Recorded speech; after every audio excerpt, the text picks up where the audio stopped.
성경 말씀 보겠습니다. 창세기 18장입니다. 하나님과 아브람과의 대화. 참 인간이 하나님과 대화한다고 하는 것은 놀라운 축복이죠. 그러나 오늘 또 우리들은 하나님과 대화할 수 있습니다. 아브람뿐만 아니라 오늘 또 저희들은 하나님과 대면해서 하나님께 기도할 수 있습니다. 그 당시에 아브라함이 하나님과 대면하여 기도하는 것처럼 우리들도 이 시간에도 하나님을 대면하면서 하나님께 기도할 수 있는 것입니다. 이 사건은 18장 22절부터 33절에 나와 있는 말씀입니다만은 26절 한 절로 요약을 하겠습니다. 요한복음 18장 26절 같이 이 아침에 하나님의 말씀을 낭송해 보겠습니다. 여호와께서 이르시되 내가 만일 소돔 성읍 가운데에서 의인 50명을 찾으면 그들을 위하여 온 지역을 용서하리라. 한 절만 더 읽어볼까요? 27절 아브라함이 대답하여 이르되 나는 티끌이나 재와 같사오니 감히 주께 아립니다. 자기를 바짝 낮추는 하나님 앞에서 자신을 바짝 낮추는 나는 티끌이나 재와 같다. 자신을 바짝 낮추는 아브라함의 모습을 볼 수가 있습니다. 티끌과 재, 여러분 재 알죠? 옛날 부엌에서 불 떼고 밥하고 불 떼고 남은 그 재들, 우리 시골에는 그걸 갖다가 화장실에 갖다 놨거든요. 거름용으로 쓰기도 하고 또 밭에다 갖다가 뿌리기도 하고요. 그런 재에 불과하는, 티끌에 불과하는 믿음의 아버지라고 하는 아브람도 자신을 티끌과 같은 재와 같은 그런 말씀으로 묘사하는 것을 볼 수가 있습니다. 신앙생활에서 가장 장애물이 뭐라고 생각하십니까?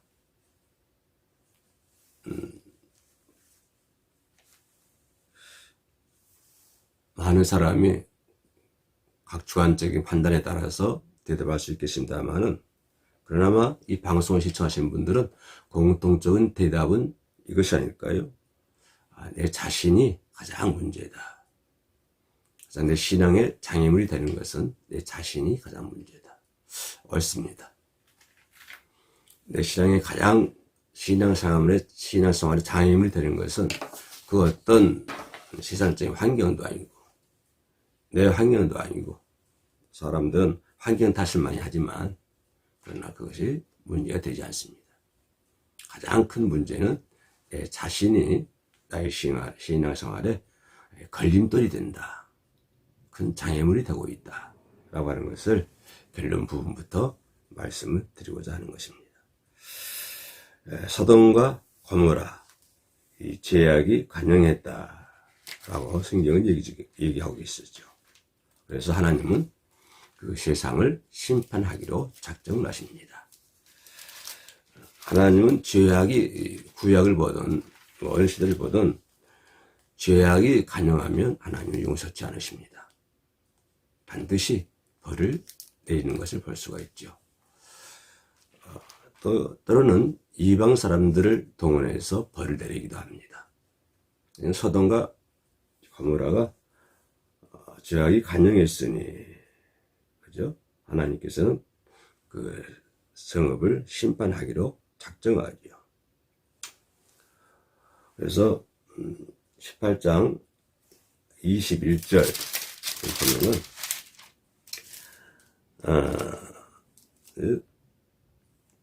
소돔과 고모라의 부르짖음, 소돔과 고모라 사람들이 하나님께 부르짖는 거 있는 것 같아요. 20절 보면 여호와께서 또 이르시되 소돔과 고모라에 대한 부르짖음이 크고 그 죄악이 심히 무거우니. 그래서 하신 말씀이 21절에 이제 내가 이제 내려가서 그 모든 행한 것이 과연 내게 들린 부르짖음과 같은지 그렇지 않은지 내가 보고 알려 하노라. 고모라 소돔 고모라 사람들의 부르짖음에 내 그 말이 맞는지 내가 내려가서 알려 하노라 하고 기록하고 있습니다. 그것도 상당히 중요한 대목이에요. 하나님이 지금도 일을 하신다고 하는 것입니다. 그 시대에도 일을 했고 아브라함 시대에도 일을 하셨고 지금 우리가 살고 있는 이 동시대, 이 시대에도 하나님이 역시 일을 하고 계신다고 하는 것입니다. 이제 소돔과 고모라를 심판하시겠다고 하는 하나님의 그 작정에 대해서 하나님의 결심 앞에 아브라함은 그들을 위해서 중보 기도를 하는 것이죠. 하나님과 이게 당기고 미루고 하는 중보 기도를 하게 되는 것입니다.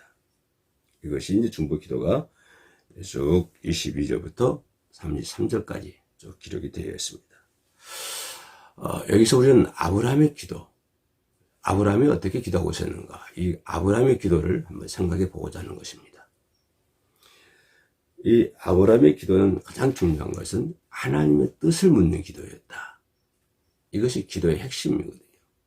우리의 기도도 그래야 됩니다. 내 뜻을 묻는 기도가 아니라 하나님의 뜻을 묻는 기도가 되어야 된다고 하는 것입니다. 근데 우리는 어떤 우를 범하냐면 내 뜻을 어떻게 딱 정해놓고 그 뜻이 이루어지길 바라는 그러한 기도를 하는 것을 우리는 많이 볼 수가 있습니다. 그러나 아브라함의 그때는 그것이 아니고 내 뜻을 묻는 것이 아니고 나는 특별과 제약하는 것이고 하나님의 뜻을 묻는 그러한 기도였다라고 하는 것을 볼 수가 있습니다. 하나님의 뜻을 묻는 기도라 하는 것은 내 자아를 포기하는 기도였다. 근데 우리는 어떻습니까? 내 자아를 살리려고 하는 기도를 하고 있고, 나의 어떤 것들을 이렇게 살리려고 하는 기도가 있고, 반면에 아브라함의 기도는 자기를 포기하는, 자기를 죽이는 그런 기도를 하고 있었다라고 하는 것을 볼 수가 있습니다. 이 말씀 뭐냐면 하나님의 뜻을 묻는 기도는 무슨 뜻이냐면은 하나님의 뜻도 순종하겠다 이런 기도거든요. 결국에는요. 그래서 이 기도가 하나님의 뜻을 묻는 기도가 가장 중요하다라고 하는 것을 볼 수가 있습니다. 자기를 포기한다고 하는 것은 하나님의 뜻을 묻는 기도, 그죠? 하나님의 뜻을 묻는 기도 있고 한 발 더 나아가서 바라보면 어떤 이제 문제가 나오냐면 자신의 명예와 나의 영광을 하나님의 영광을 위해서 쓰겠다. 내 자신은 하나님의 영광을 위해서 쓰겠다라고 하는 그런 암묵적인 침묵이 그 속에 있다고 하는 것을 볼 수가 있습니다. 아무튼 아브라함의 기도는 첫째 하나님의 뜻을 묻는 기도였고 또 두 번째 생각해 볼 수 있는 것은 어떤 기도일까요? 아브라함의 중보 기도, 남을 위한 기도. 이것을 우리가 두 번째로 짚어봤습니다. 이것도 상당히 중요한 대목이거든요. 우리가 남을 위해서 기도한다고 하는 것, 내 이웃을 위해서 기도한다고 하는 것. 그러나 아브라함의 기도에는 단지 의인들만 위한 기도였을까요? 그렇지 않죠? 그 소돔과 고모라에 살고 있는 사람들, 그들 위한 기도였죠. 그죠? 아브라함의 기도가 딱 그 의인 10명 모르면 그 의인 10명만을 위해서 기도한 것이 아니라 그 말이에요. 그 소돔과 고모라에 살고 있는 전만 사람들, 이방인들, 하나님 믿지 않는 사람들, 그죠? 그 모든 사람들을 위한 기도였다라고 하는 것을 볼 수가 있습니다. 의인 50을 위하여 용서치 아니하시리까? 이 말은 다른 사람들의 죄도 용서치 아니하실 것인가? 그 말씀을 하고 있습니다. 근데 여기서 우리가 남들 위해서 기도한다고 하는 것은 그렇게 쉬운 일은 아닙니다. 그렇죠? 상당히 좀 어렵지요. 그렇다고 해서 어렵다고 해서 우리가 남을 위해서 기도 안 할 수는 없는 거 아닙니까? 남을 위해서 기도한다는 것이 어렵지만은 그렇다고 해서 그 일을 쉴 수는 없는 거 아닙니까? 남을 위해서 기도하는 것이 해야 한다 이 말이죠. 왜냐하면 우리는 하나님께로부터 그런 사명을 받은 사람들이죠. 그죠? 그래서 사명을 받은 사람들은 기도를 게을리할 수가 없습니다. 그래서 사람들이 얘기하잖아요. 기도는 영혼의 호흡이다 라고 말씀해 주고 있습니다. 아무튼 아브라함의 기도 속에서 두 번째는 남을 위한, 그죠? 우리는 이웃을 위한 그런 기도를 해야 되겠다라고 하는 것을 볼 수가 있습니다. 세 번째, 아브라함의 기도 속에서 우리가 배울 수 있는 것은 뭐냐면, 아브라함의 기도는 우리가 아까도 얘기했습니다만 하나님과 대면하는 기도였다. 또 이 부분도 우리는 놓칠 수 없는 아주 중요한 대목입니다. 이제 여기서 우리는 어디서 그것을 이제 알 수 있냐면, 아브라함이 청원하면 하나님이 대답하시고, 그죠? 또 하나님이 대답하면 또 아브라함이 청원하고, 이게 반복된다 이 말이에요. 아브라함께 물으면 하나님이 대답하고, 또 하나님이 대답하면 또 아브라함이 또 물어보고, 이렇게 서로 왔다 갔다 하면서 대면하는, 하나님과 대면하면서 기도하는 그런 기도였다. 이 기도가, 아브라함의 기도가 이렇게 이루어졌다고 하는 것은, 하나님과 대면하면서 기도가 이루어졌다고 하는 것은 가장 중요한 건 뭘까요? 아브라함과 하나님과의 커뮤니케이션, 교제가 이루어지고 있었다라고 하는 것을 볼 수가 있습니다. 이 대목이 매우 중요한 대목이죠. 하나님에게 교제가 이루어지는 기도. 우리가 모든 삶에 있어서 그게 중요하지 않습니까? 내 생활도 하나님과 교제하는 생활. 우리의 삶이 하나님과 교제하는 삶이다. 세상 속에 살고 있지만 세상과 교제하며 살 수는 있는 건 아니지 않습니까? 우리는 세상 속에서 세상과 대면하면서 살아갈 수는 없는 노릇 아닙니까? 물론 세상을 위해서 아브라함처럼 기도는 해야 된다면은, 그 기도하는 과정 속에서 기도하는 가운데 하나님과 대면하면서 기도할 수 있는 그런 기도가 매우 중요한 기도가 아니겠습니까? 기도할 때 항상 아브라함처럼 하나님과 대면하는 그런 기도를 하여 주시기 바랍니다. 하나님과 또 교제하면서, 기도할 때만 교제하겠습니까? 우리의 삶 전체가 하나님과 교제하는 삶을 살아야 되지 않겠습니까? 하나님께서 이끄시는 대로 따라가고, 그죠? 성막론에서도 살펴볼 수가 있죠. 이렇게 항상 하나님 이끄시면 따라가고, 하나님 서면 서라고 서고, 이렇게 해서 결국에는 그 후손들이 가나안 땅에 들어가지 않습니까?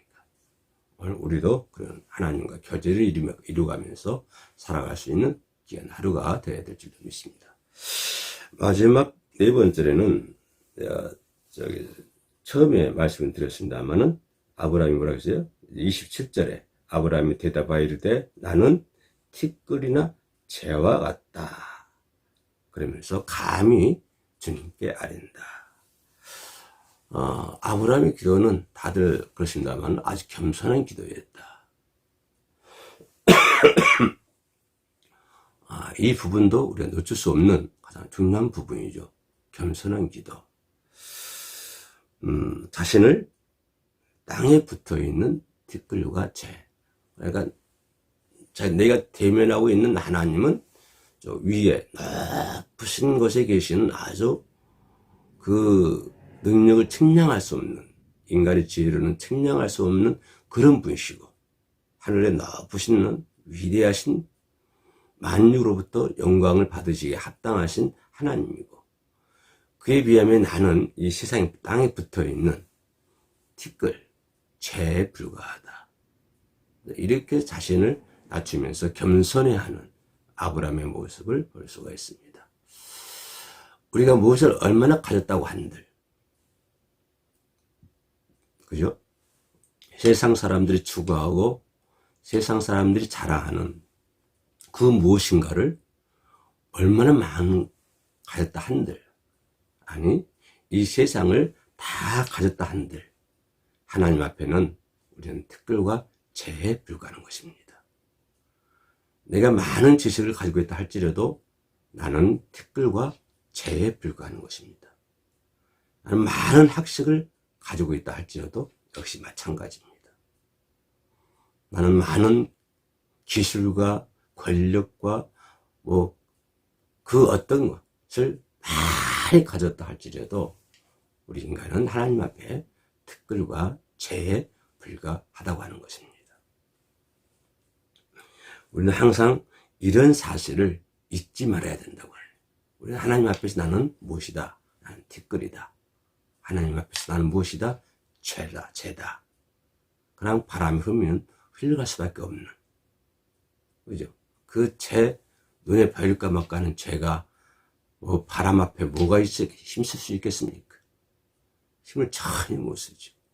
그러니 자랑할 것이 무엇이겠습니까? 자랑할 건 아무것도 없습니다. 우리가 이 세상에 자랑할 건 아무것도 없이. 사도 바울이 얘기하잖아요. 네가 자랑할 것은 오직 무엇밖에 없다. 십자가밖에 없다. 그렇습니다. 우리가 자랑할 것은 오직 십자가밖에 없습니다. 우리는 땅에 붙어있는 티끌과 죄에 불과한 사람들입니다. 우리는 이런 사실을 항상 잊지 말고 신앙생활을 해야 될 줄로 믿습니다. 아브라함의 기도는 아주 자기를 낮추는 겸손한 기도였다. 우리가 이 아침에도 하나님께 그러한 겸손한 기도를 드려야 될 줄로 믿습니다. 결국 하나님께서는 소돔성에 의인 10사람이 없어서 그렇게 심판을 하시겠다고 결심을 했습니다. 그러면 그 시대에 의인 10사람이 없었는데 오늘의 시대는 어떻다고 생각하십니까? 네. 오늘의 시대가 그 시대보다도 더 의로운 시대다라고 얘기할 수 있겠습니까? 오늘의 이 시대가 우리나라뿐만 전 세상, 온 세상의 시대가 옛날 소돔과 고모라보다는 더 의인다운 시대다라고 얘기할 수 있겠습니까? 그렇게 생각이 드십니까? 라고 물어본다면 아마 고개를 절레절레 흔들 것입니다. 그러나 어느 시대든지 간에 의롭게 살려고 하는 사람이 있습니다. 소돔과 고모라가 그렇게 하나님의 심판을 받더라도 아브람과 같은 의롭게 살려고 하는 사람들이 있었습니다. 어느 시대이든 마찬가지죠. 의로운 무리들이 살고 있습니다. 바로 저와 여러분들이 그런 의로운 사람이 되어야 된다고 하는 것입니다. 비록 지금이 소돔과 고모라보다도 더 죄악이 관영된 시대를 할지라도 어느 시대이건 의롭게 살려고 하는 무리들이 있는 것처럼 그 무리들 속에 오늘 이 방송을 시청하는 저와 여러분들이 그 무리들이 되어야 된다고 하는 것입니다. 반드시 아브람처럼 의롭게 살려고 하는 그런 의인의 무리가 되시기를 주님의 이름으로 이 아침에 축원에 올립니다. 기도하시겠습니다. 사랑의 주님, 저희가 아브라함의 신앙을 본받아 신실한 믿음을 지킬 수 있도록 도와주옵소서. 예수님의 이름으로 기도드립니다. 아멘.